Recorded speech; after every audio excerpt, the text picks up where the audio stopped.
आपके मासूम बच्चे स्कूल में जाते हैं। मैं हर माँ बाप से एक सवाल करना चाहता हूँ, क्या कभी आपने जो तुम्हारे मासूम बच्चे स्कूल में जाते हैं उनके स्कूल बैग को कभी चेक किया? अगर आपने कभी चेक नहीं किया तो आज ही चेक कर लीजिए और वो स्कूल बैग में देखिए कि कहीं आपके मासूम बच्चे ने जाने अनजाने में कोई गलत चीज तो स्कूल बैग में नहीं रख दी। ये जो साहब बैठे हैं, ये साहब है तालाब दरवाजा प्राथमिक शाला बालासिनोर के आचार्य श्री, और जो दूसरे पुलिस अधिकारी बैठे हैं उनका नाम है वसावा साहब, जो महिसागर जिला के डीवाईएसपी वसावा साहब है।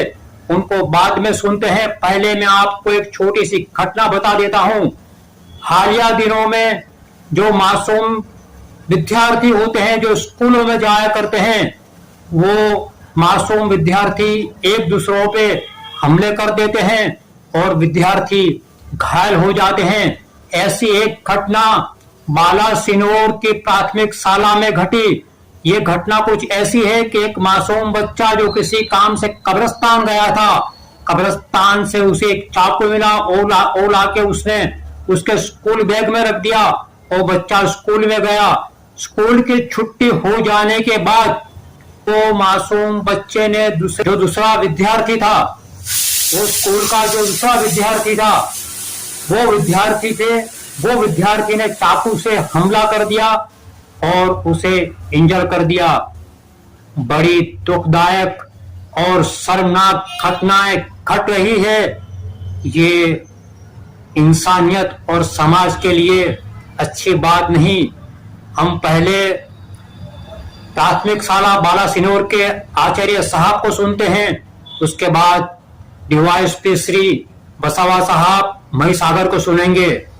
वीडियो पूरा देखें और आगे शेयर જરૂર કરે।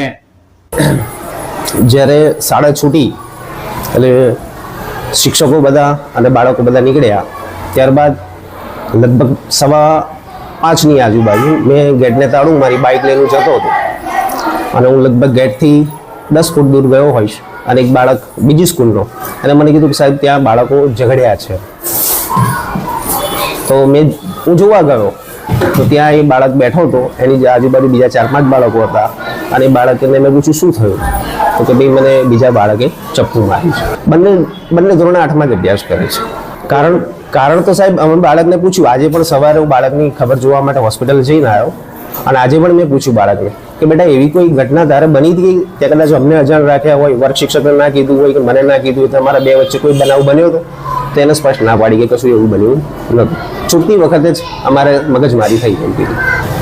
જુઓ, શાળા પરિવાર તરફથી આ ઘટનાનું સખત શબ્દોમાં વખોડું છું સાહેબ કે નિંદનીય ઘટના છે શિક્ષક સમાજ માટે આ, પણ આ શાળા બહારની ઘટના છે।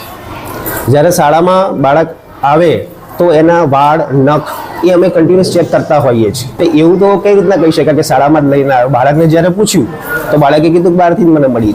રોજ બાલાસિનોર ટાઉન વિસ્તારમાં આવેલી તળાવ દરવાજા પ્રાથમિક શાળાના 2 વિદ્યાર્થીઓ સ્કૂલ છૂટ્યા બાદ એકબીજા જોડે મસ્તી મજાક કરતા હતા અને આ દરમિયાન એ મસ્તી મજાકે ઉગ્ર સ્વરૂપ ધારણ કરી લીધું અને એક બાળકે બીજા સ્ટુડન્ટ પર ચપ્પુથી હુમલો કર્યો।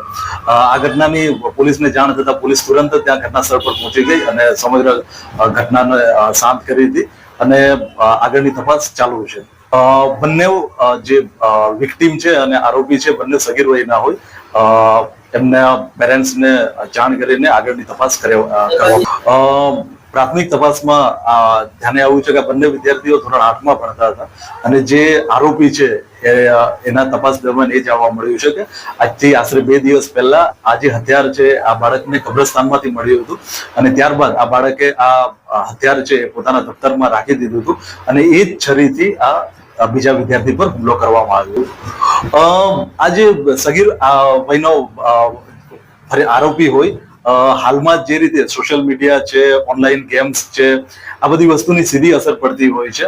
આ સમય દરમિયાન જે બ્રેનનો એક હિસ્સો હોય છે પ્રીફ્રન્ટલ લોબ્સ ઓફ નિયોકોર્ટેક્સ કે જે તર્ક શક્તિ માટે જવાબદાર હોય છે, જેનો પૂરતો વિકાસ થયેલ નહીં હોતો, જેના લીધે આ સમય દરમિયાન બાળક કે જે કિશોર હોય છે એ લોકો સીધી રીતે ભવિષ્યની દૂરોગામી અસરોનો વિચાર કર્યા વગર ઇન્સ્ટન્ટ બિહેવિયર કરતા હોય છે અને સોશિયલ મીડિયામાં અલગ વાયોલેન્ટ ટાઈપના કન્ટેન્ટ કદાચ વારંવાર જોવામાં આવે અથવા તો બેટલ ગ્રાઉન્ડ છે, GTA છે, કોલ ઓન ડ્યુટી છે જેવી વાયોલન્ટ ગેમ રમતા હોય તો એ પણ જવાબદાર છે. એના સિવાય ઘરનું વાતાવરણ જો તણાવ ભર્યું હોય તો જે ફ્રસ્ટ્રેશન છે એ પણ આ રીતે નીકળી શકે. એના સિવાય એમનું ફ્રેન્ડ સર્કલ એ પણ ઘણી રીતે જવાબદાર છે.